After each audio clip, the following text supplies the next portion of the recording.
Welcome to the Sermon in the Valley with Pastor Rob Eller. If you like what you hear, please subscribe to the podcast and share it with your friends and family. Thank you.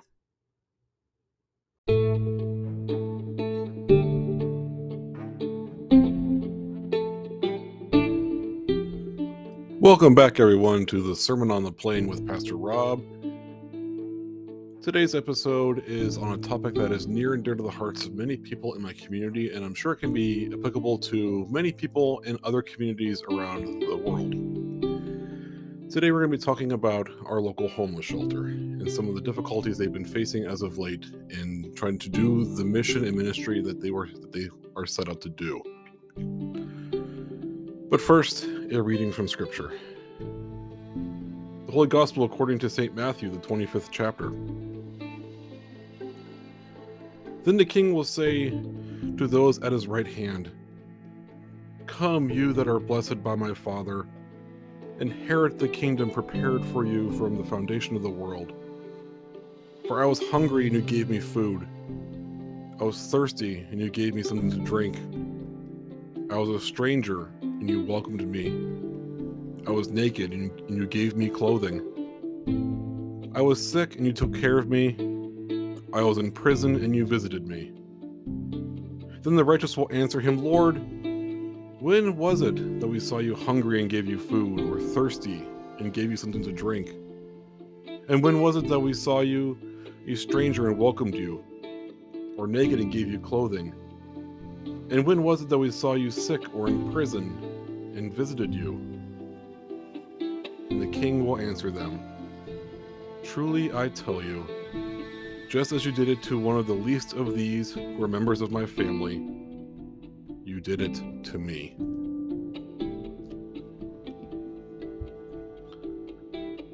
Those verses that I just read are very well known, not just in church, but in the world in general.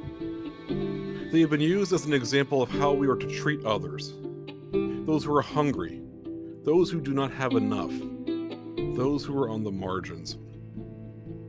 It is to serve as a reminder to us that we are to live and treat everyone as though we are encountering Jesus himself, because Christ is alive in all of us, everyone we encounter daily. How we treat others says a lot about who we are as Christians and as people in general. There was a story of a pastor who wanted to see how his church would react to a person they did not recognize. One Sunday, there was a gentleman that walked into the church wearing clothes that were dirty and ragged, and the man had a disheveled appearance with unkempt hair and a long beard. No one in the church would greet him, and many avoided making any contact with him. So he sat in the front pew of the congregation waiting for worship to begin. When it was time for the service to start, he stood up and went to the front of the sanctuary, took off the coat, wig, and beard to reveal himself as their pastor. He then started a sermon on how he was disappointed with how the congregation treated him when they thought he was a homeless man that came in off the street, and how we are supposed to treat everyone with the same love, respect, and dignity we ourselves want. Our neighbors and siblings in Christ in the community, the shelter run by the Friends of the Homeless of Tuscarawas County, are in need of a new facility in order to continue to operate. Their existing building is pretty old. The interior is crumbling and it is not handicap accessible, which poses a major problem for its residents, and it's no longer adequate for their needs. They have been searching for the last year for a piece of property to build a new facility on and have been met with roadblocks, as well as fighting misconceptions about the people that utilize the shelter. Along the way, they have been fighting the mentality of, "I don't want that in my neighborhood," and "What about our property values?" That behavior, those thoughts, run contrary to the scripture I had just read. When we place our personal interests ahead of the interests of caring for others, we are acting selfish and unchristlike. Let me be clear. The residents of the shelter are people, just like you and I, and should be treated with the same respect and dignity that we wish to receive ourselves. I have spent time volunteering at a homeless shelter in my hometown, and the people who use this resource are some of the kindest and most humble you will ever meet, because they are grateful for being able to have a roof over their heads and a hot meal. I remember one gentleman in particular. He saw the tote bag I had brought in with some books and a laptop, and on the tote bag was the logo of the seminary I had just applied to. And he asked me where I got it because he liked the bag and he wanted one because he needed a bag. So I got in touch with the admissions department at the seminary and said, hey, here's the situation. I had this bag out and about. Someone said they liked it. Can you send me a couple more bags so that way I can give them to this gentleman? And sure enough, 2 days later, they came in the mail. So the next time I volunteered at the shelter, which was the following week, I brought one in for him. And he was so thankful for it. He gave me a huge hug, and with tears in his eyes, he said, "Thank you. That's how brothers treat each other." That moment opened my eyes to how we are to treat our neighbors, all of our neighbors, regardless of their circumstances. The homeless are not a problem. They are not a nuisance. They are just ordinary people like you and I looking for a chance to get back on our feet. Because how many times have you and I been one paycheck away from being in that same situation? It's so easy to fall into that situation, and we ourselves then want help as well.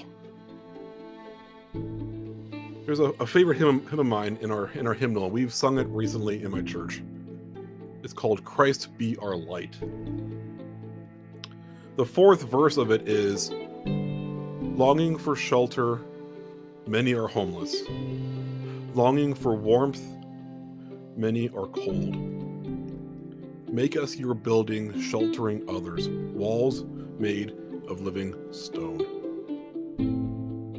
We need to stand in solidarity with the Friends of the Homeless of Tuscarawas County as they do work for the poor, the maligned, and the homeless. We need to be the voice they need and advocate on their behalf. It is our Christian duty to serve our neighbors in need, and they are definitely in need right now. Coming up after a short break, I'll be having a conversation with the president of the board of the Friends of the Homeless of Tuscarawas County. Please stay with us.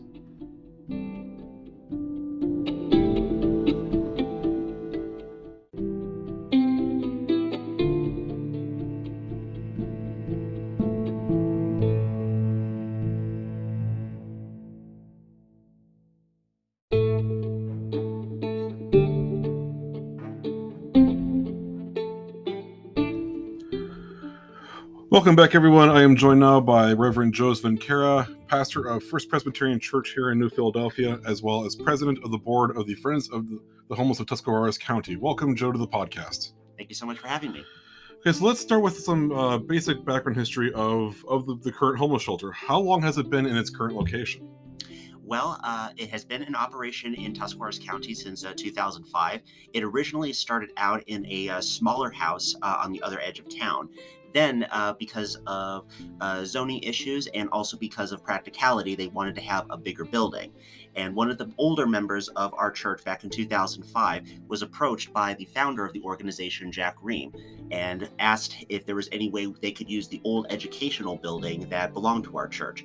So they went back to the church, they asked, they gave approval, and they moved in November of 2005. And how old is that current facility? That facility is about as old as the church currently is, built around 1920, 1925, so going on 90 years old or so. That's pretty old for that kind of facility. Is it handicap accessible currently, or is it because of the age, just has stairs inside? It just has stairs inside. Just because of when it was built, there was no consideration for any kind of handicap accessibility. Okay, so that is currently a problem with the facility. Having no handicap access does pose a problem, correct?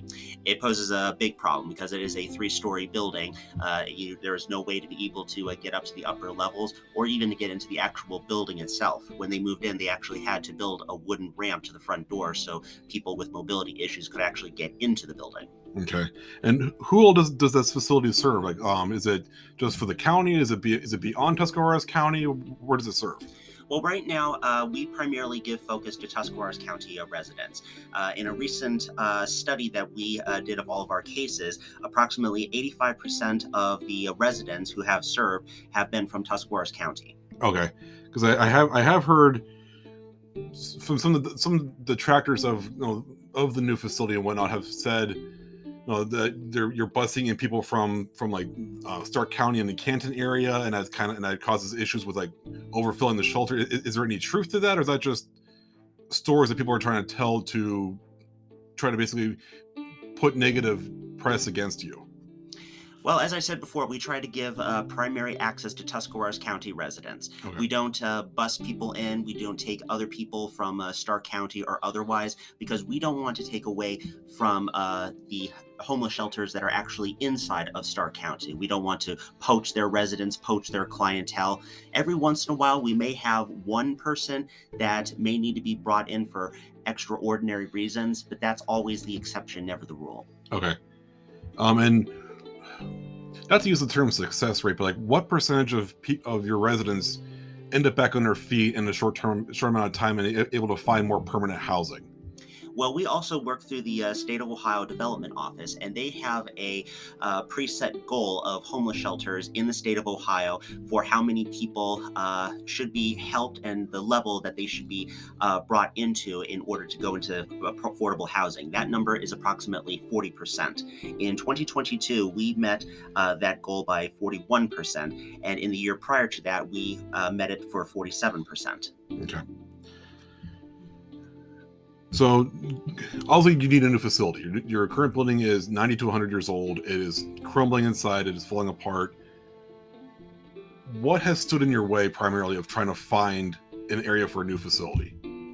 Well, the area for the new facility is, first we needed to find available land in the area. We predict, because of how we worked out the spacing issues, the square footage for the building, that we need approximately 3 to 4 acres in order to be able to build a successful building on 1 story.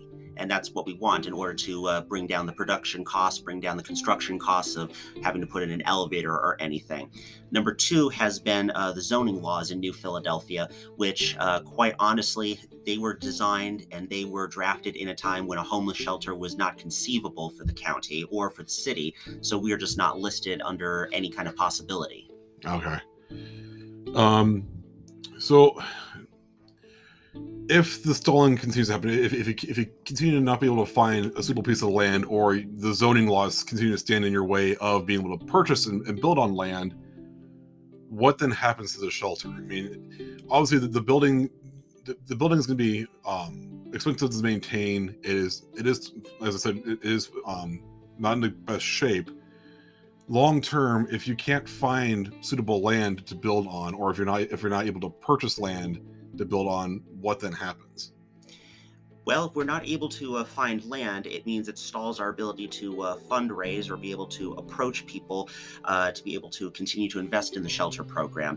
It also means that many of the systems in the building, like electrical, like heating, like cooling, continue to go by the wayside, because the only way to be able to replace those systems with new ones would be a complete restoration and gutting of the building. Because right now, the current construction is concrete on plaster with many of the pipes and wires embedded inside of the masonry walls. So in order to be able to do any kind of renovation or access, it would mean a total gutting of the building.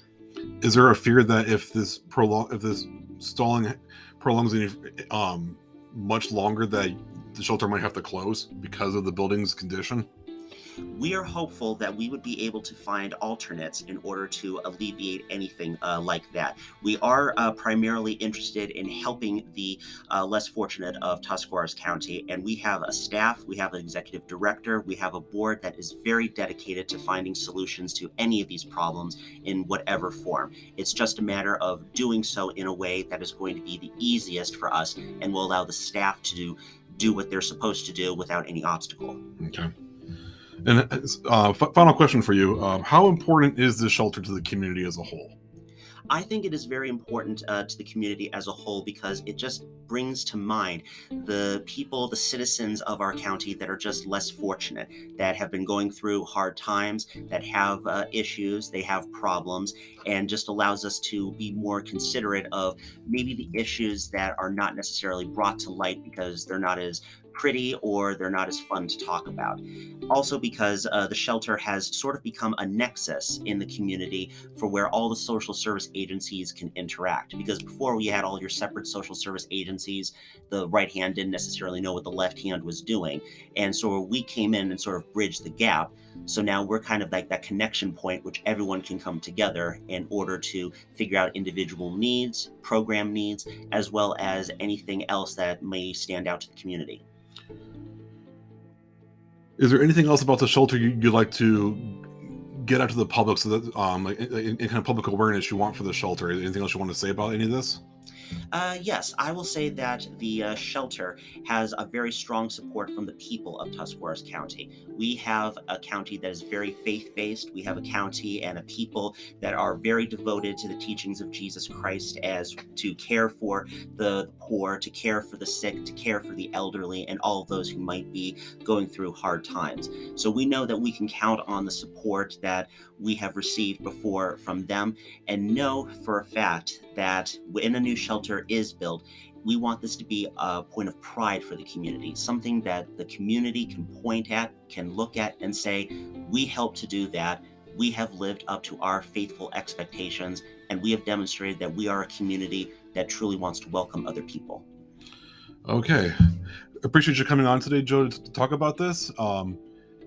For anybody who wants to donate to the shelter, I will put the link to their website in the description of this podcast. Please, please, please give to the shelter. They need as much help as they can get. It